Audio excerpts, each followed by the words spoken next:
Task force వారు ఇచ్చిన information మేరకు మన 2 టౌన్ సిఐ తిరుమలరావు గారు, ఎస్ఐ సతీష్ గారు లీడర్షిప్లో సిబ్బంది అంతా కలిపి ఈ గంజాయి ట్రాన్స్పోర్ట్ చేస్తున్నటువంటి ఒక 5గురు ముద్దాయిల్ని అరెస్ట్ చేయడం జరిగిందండి. ఇందులో మెయిన్ షకీలా గుణ అని చెన్నైకి చెందినటువంటి లేడీ, ఈవిడ పెడలరు. వీళ్ళతో పాటు ట్రాన్స్పోర్ట్ తీసుకొని వచ్చింది ఆవిడ. అక్కడ మొత్తం 4 చెన్నైకి చెందినటువంటి తమిళనాడు రాష్ట్రానికి చెందిన చెన్నై నుంచి వచ్చారు వీళ్ళు. సో వీళ్ళకి అక్కడ అల్లూరు సీతారామరాజు జిల్లా మాడుగుల మాడుగులకు సంబంధించినటువంటి ఒక వ్యక్తి, అతను మల్లన్న, లాసంగి మల్లన్న అని అతను అక్కడ పండిస్తున్నాడు. ఆయన దిగిరాపల్లి విలేజ్. అతని దగ్గర నుంచి వీళ్ళు వెళ్ళి కొనుక్కొని అక్కడి నుంచి ట్రాన్స్పోర్ట్ చేసి వస్తుండగా మనకి ఆర్టీసీ కాంప్లెక్స్ పరిసరాల్లో మనకి రాత్రి దొరకడం జరిగిందండి. వాళ్ళు పట్టుకొని వాళ్ళ దగ్గర నుంచి ఒక 8 ప్యాకెట్లు అంటే 20 కేజీల గంజా నార్కోటిక్ డ్రగ్ సీజ్ చేయడం జరిగిందండి.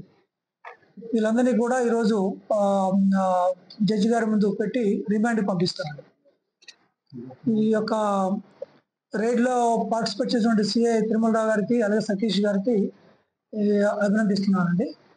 ఇది ఇలాంటి గంజా అనేది సిటీలో ఎక్కడ కూడా సమాచారం వచ్చిన ఇమీడియట్గా స్పందించి మేము దాని మీద చర్య తీసుకోవడానికి రెడీగా ఉన్నాము.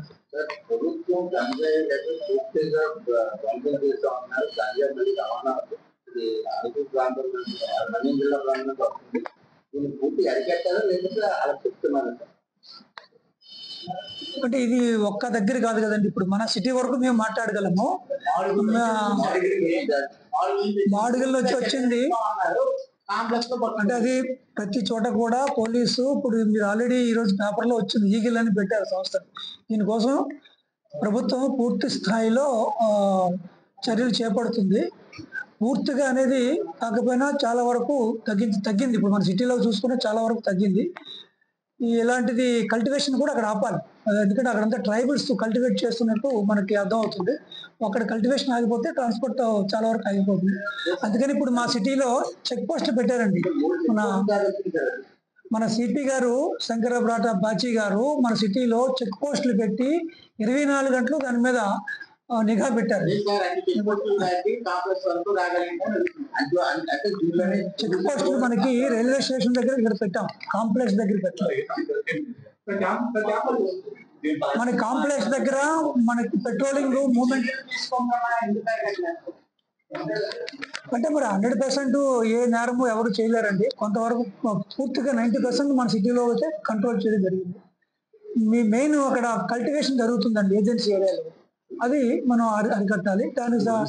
అది ఎక్కువగా ఒరిస్సాకి ఆంధ్రాకి బార్డర్ జరుగుతుంది. ప్రభుత్వాలు దాని మీద చర్య తీసుకుంటాయి.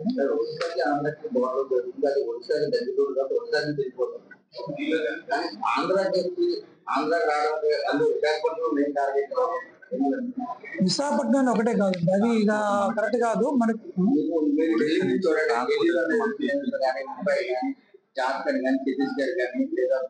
మీకు రైల్వే స్టేషన్ లో దొరుకుతుందంటే దాని అర్థం ఏంటి? అదర్ రాష్ట్రాలకు ట్రాన్స్పోర్ట్ అవుతుంది. మీకు ఎక్కువగా ట్రైన్లో సీజ్ చేస్తున్నారు కాబట్టి ఎక్కువ విశాఖపట్నం టార్గెట్ కాదు. మీకు ముఖ్యంగా మెట్రోపాలిటన్ సిటీలు, దాని తర్వాత 2 టైర్ సిటీలు మనలాంటివి. విశాఖపట్నం ఇది ఎక్కువగా ఈ యొక్క గాంజా నార్కోటిక్ డ్రగ్స్ ఉన్నాయి, కానీ ఎన్ఫోర్స్మెంట్ కూడా అదే స్థాయిలో జరుగుతుంది. దీనికి సంబంధించి కల్టివేషన్ మన ఏరియాలో ఎక్కువగా గాంజా కాబట్టి కల్టివేషన్ ఆపడానికి చర్యలు తీసుకోవాలి. దానికి తగ్గట్టు చర్యలు జరుగుతుంది. అది మనకు సంబంధం లేదు, అది రాష్ట్ర స్థాయిలో చెప్పాలి. ఇక్కడ మా స్టేషన్ వరకు నాది చెప్పగలను. ఈ యొక్క కేసు గురించి మాత్రమే నేను చెప్పగలను. మరిన్ని వీడియోస్ కోసం ఛానల్ ని సబ్స్క్రైబ్ చేయండి. లేటెస్ట్ అప్డేట్స్ కోసం వాట్సాప్ ఛానల్ ని ఫాలో అవ్వండి. ఆ లింక్ డిస్క్రిప్షన్ లో ఉంది.